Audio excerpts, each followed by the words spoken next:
Draupadi by சுட்டப்பா Bhattacharya. சுட்டப்பா Bhattacharya ஒரு பெங்காலி போயிட். அவங்க விஸ்வபாரத யூனிவர்சிட்டியில் வந்து ப்ரொஃபஸராக இருந்திருக்காங்க. அண்ட் ஃபெமினிஸ்டிக் போயிட் நிறைய டிரான்ஸ்லேஷன் பண்ணியிருக்காங்க. இவங்க ஒரு ஃப்ரீலான்ஸ் டிரான்ஸ்லேட்டரும் கூட. அண்ட் இவங்க இதுக்காகவே ரவீந்திர ஸ்மிருதி அவார்டு எதுவுமே வின் பண்ணியிருக்காங்க. இவங்களோட ஒர்க்ஸ் பார்த்தீங்கன்னா சஹாதரா, அந்நிய பரீட்சா இந்த மாதிரி நிறைய எழுதியிருக்காங்க. அண்ட் நமக்கு கொடுத்துருக்க திரௌபதி அப்படிங்கிற ஒரு சின்ன போம் தான், ஒரு 30 லைன்ஸ் இருக்கக்கூடியது. இது தீஸ் மை வேர்ட்ஸ் அப்படிங்கிற ஒரு ஆந்தாலஜி. அதில் நிறைய இந்தியன் லாங்குவேஜ் போயிட்டு இங்கிலீஷில் ட்ரான்ஸ்லேட் பண்ணியிருக்காங்க.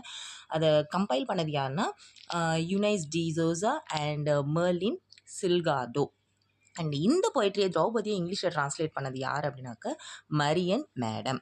ஸோ ஒரிஜினலாக இது வந்து பெங்காலி லாங்குவேஜில் தான் எழுதுனாங்க. ஸோ இந்த இன்ஃபர்மேஷன்லாம் உங்களுக்கு யூஜிடிஆர்பி எக்ஸாம் ப்ரிப்பரேஷனுக்கு ரொம்பவே யூஸ்ஃபுல்லாக இருக்கும் அப்படின்னு நான் நினைக்கிறேன். உங்கள் ஃப்ரெண்ட்ஸ் இதுக்கு ப்ரிப்பேர் பண்ணுறாங்க, அவங்களோட ஷேர் பண்ணுங்கள்.